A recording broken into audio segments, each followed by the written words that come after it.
6.2 में क्या कर रहा है? दूसरा नंबर क्वेश्चन पहला कल हुआ था ना। त्रिभुज पी क्यू आर की भुजाओं पी क्यू और क्यू आर पर क्रमशः बिंदु ई और एफ स्थित है।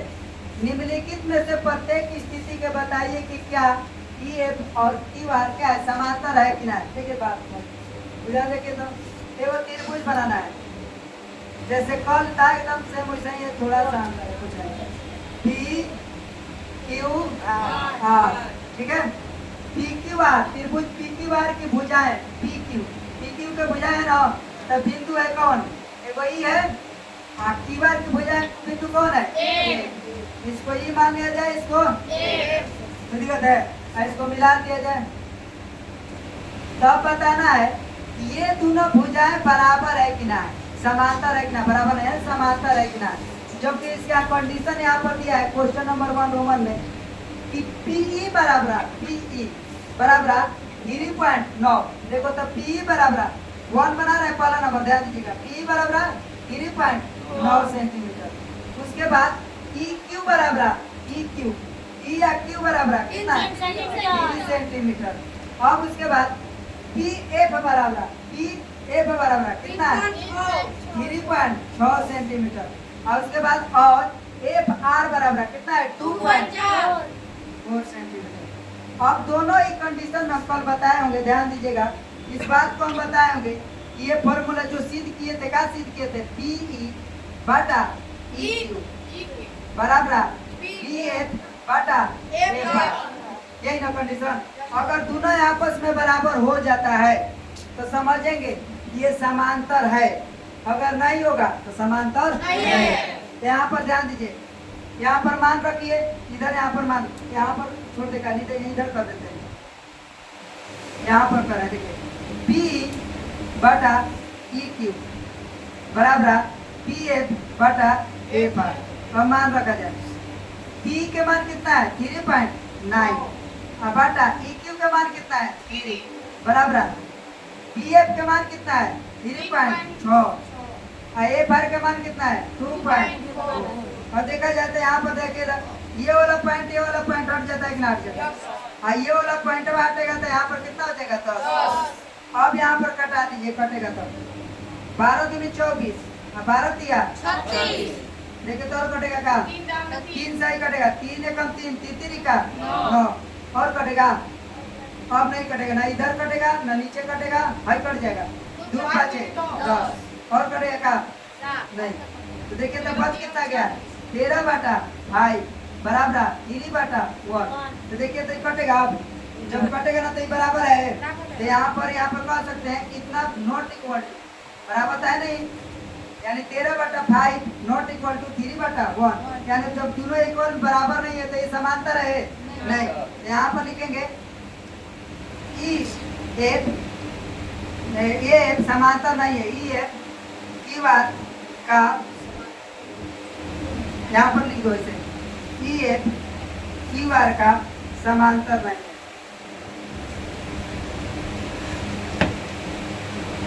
तो दिक्कत है, इसी प्रकार थोड़ा सा ध्यान दीजिएगा। दूसरा नंबर पहला था, अब फिर दूसरा नंबर ध्यान देंगे।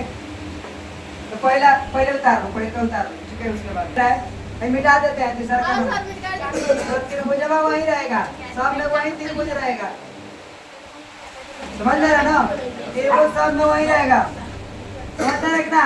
तो देखेंगे तो दूसरा नंबर इसमें है, देखो P बराबर कितना है, 4 सेंटीमीटर, ई क्यू बराबर कितना है, 4.5 सेंटीमीटर, पी एफ बराबर कितना है, 8 सेंटीमीटर, आर एफ क्या है, आर एफ बराबर कितना है, 9 सेंटीमीटर। तो आप लोग लिख सकते हैं P के मान कितना है, 4 सेंटीमीटर। और उसके बाद ई क्यू के मान कितना है, 4.5 सेंटीमीटर। उसके बाद पी एफ के मान कितना है, 8 सेंटीमीटर, आर एफ के मान कितना है, 9 सेंटीमीटर। अब ये समांतर है कि ना है, हम लोग को देखना पड़ेगा ना। तो इसके लिए देखने के लिए P बटा ई क्यू, अच्छा क्यू कोई दिक्कत नहीं, बराबर पी एफ बटा आर एफ, कोई दिक्कत ना, पलट कर दिया है, कोई दिक्कत नहीं। ठीक है, पी का मान कितना है 4 सेंटीमीटर। आई क्यू का मान कितना है 4.5 सेंटीमीटर बराबर। पी एफ का मान कितना है 8। आर एफ का मान कितना है 9। अब देखिए एक पॉइंट बांटेंगे तो कितना हो जाएगा 10 होगा कि ना होगा। अब इसको कटाना है 4 दूनी 8 कट सकता है ना बराबर बराबर कोई दिक्कत है। और 9 5 45 9 5 9 9 5 45 5 दूनी 10 देखिए तो दो बराबर होगा 2 कट जाएगा कोई दिक्कत है तो कितना हो गया 1 बराबर 1 तो दोनों बराबर हुए कि ना हुआ तो इसलिए ये क्या हो जाएगा ई एफ समांतर इसका E1 है कोई दिक्कत है। चलिए आगे उतारिएगा। दूसरे के बाद ये तीसरा नंबर में कह रहा है पी क्यू कितना है पी और क्यू यहाँ से लेकर के त्रिभुज दिखाई दे रहा है ना पी क्यू यहाँ से लेकर के यहाँ तक पी और क्यू के मान कितना दिया है 1.28 सेंटीमीटर यहाँ तक दिया है समझ में रखना।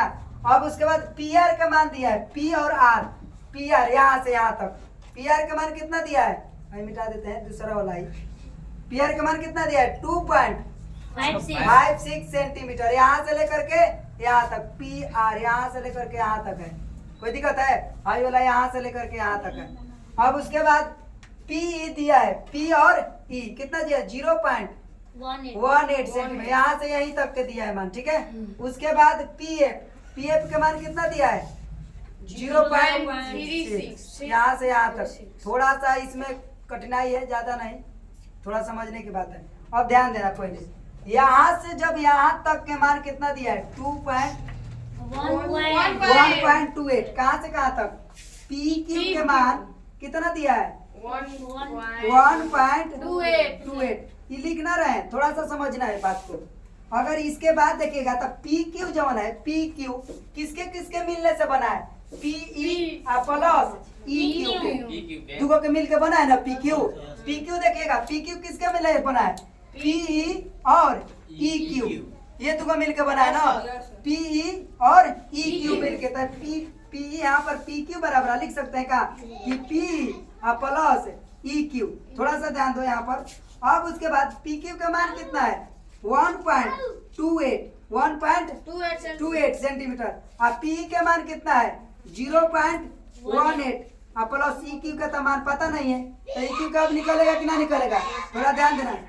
ई क्यू के मान यहाँ पर देखेंगे तो ई क्यू बराबर 1.28 आई वाला इधर आएगा ना ये वाला इधर आएगा तो माइनस में होगा कि ना तो 0.18 समझ में आ रहा है बात ना समझ में आया कि ना आया ध्यान से नहीं आया तो ध्यान से ये वाला देखेंगे ये वाला तो इधर लाएंगे तो माइनस में होगा ना 1.28 तो इधर आएगा तो माइनस 0.18 बराबर है क्या बच जाएगा बचेगा कि ना बचेगा तो यहाँ पर देखेंगे तो इसको घटाइए 0.8 में से 8 घटेगा 0 और 2 में से 1 जाएगा 1 और पॉइंट कितना हो जाएगा 1 कोनो दिक्कत है बराबर ये क्या हो जाएगा ई क्यू के मान कितना हो गया ध्यान दो तो ई और क्यू के मान कितना हो गया 1.10 ई क्यू के मान हो गया पी के मान हो गया कि ना हो गया तो इसमें दोनों का मान होगा देखिए इसमें अब देखिएगा तो पी आर जो है पी आर का मान दिया है 2.56 तो दो को मिला के कौन कौन दो पी एफ प्लस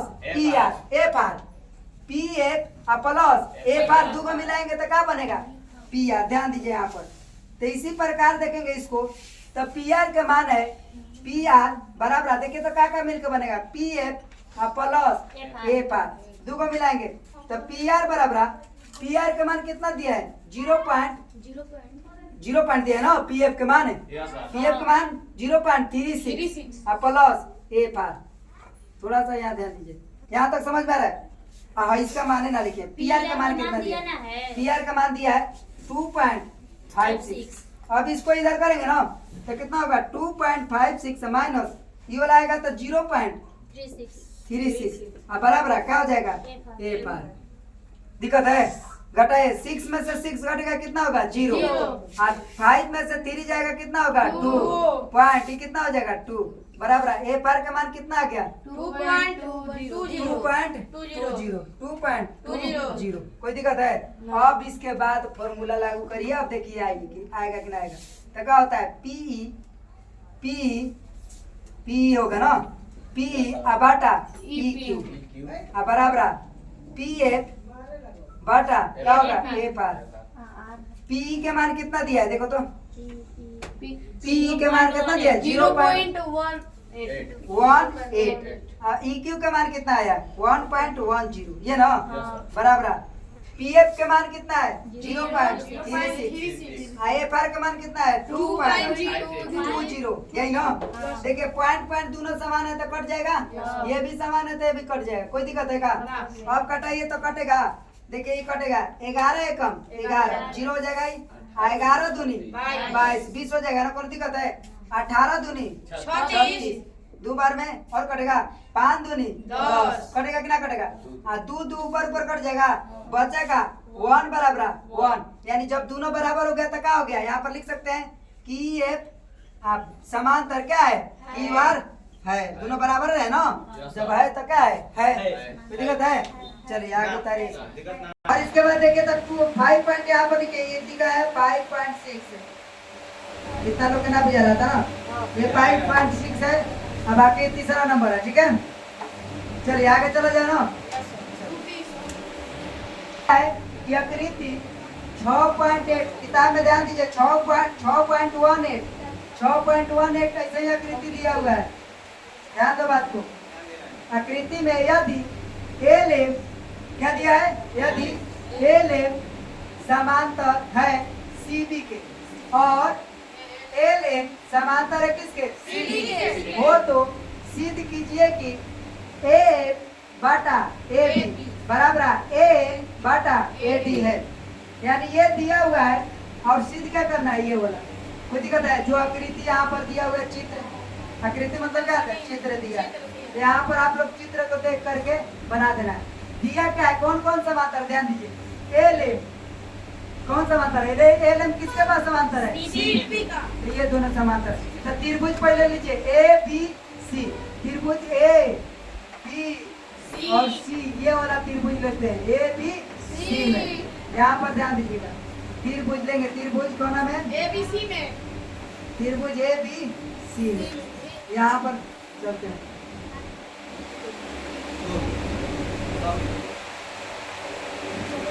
यहाँ पर त्रिभुज ए बी सी में में देखेंगे कि कौन कौन समांतर किया है?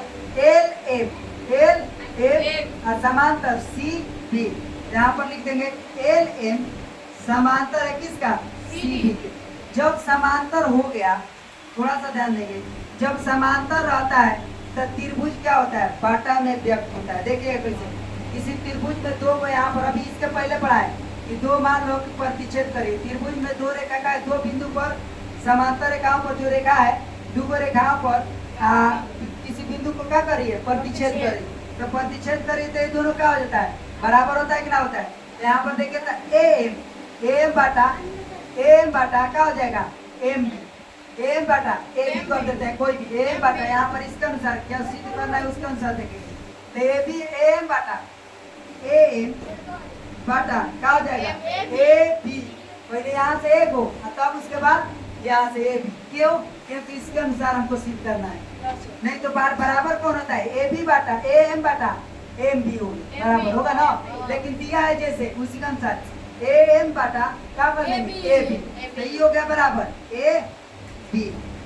जैसे ई लिए वो सही देखो त्रिभुज में ए बी लेंगे कि ना? आई वाला लेंगे कि ना? तो ए एल बटा ए सी लेंगे कि ना लेंगे? ए एल बटा ए सी। कोई दिक्कत है?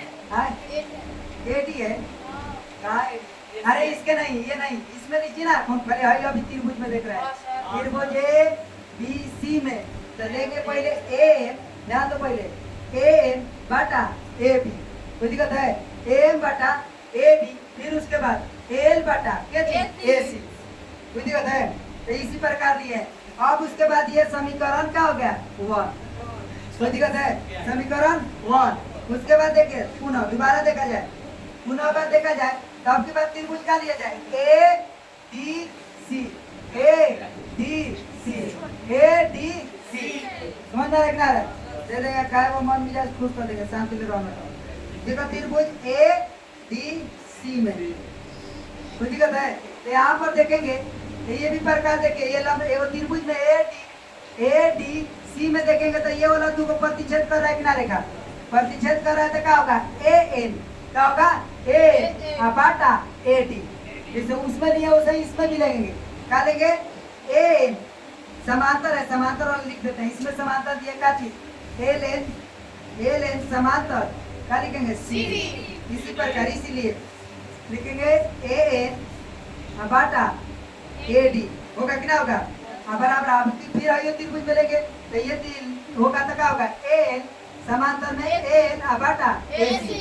देखो तो बराबर ए एन बाटा ए सी समीकरण 2 कोई दिक्कत है यहाँ तक समझ में आ रहा कि नहीं तो फिर बताएंगे। देखो ध्यान दो शुरू से फिर देखिए त्रिभुज ए बी सी में लिए है, त्रिभुज ए बी सी में लिए है तो अभी बताया गया किसी त्रिभुज के दो भुजाओं पर अगर दो बिंदु प्रतिच्छेद करे, क्या करे प्रतिच्छेद करे तो देखिए तो एगो त्रिभुज ए बी सी में प्रतिच्छेद कर रहा है कि ना कर रहा है, ये दो प्रतिच्छेद कर रहा है ना बिंदु, तो प्रतिच्छेद करेगा तो ए एम बटा क्या हो जाएगा ए बी, एम बटा ए बी। उसी प्रकार एल बटा क्या हो जाएगा ए सी। एगो त्रिभुज के लिए हो गया कि ना होगा, क्यों हुआ क्योंकि यहाँ पर समांतर कह रहा है एल एम समांतर सी बी, इसीलिए एल एम समांतर किसके लिए एल एम समांतर सी बी जो है कौन त्रिभुज में ए बी सी में, इसीलिए ये क्या हो गया बराबर हुआ कि ना हुआ। फिर इसी प्रकार कह रहा है कि आपके पास एल एन तो देखो तो एल एन समांतर किसके बराबर सी डी, कौन त्रिभुज में आ रहा है कि ना आ रहा है कौन त्रिभुज में ए डी सी में, ए डी सी त्रिभुज में।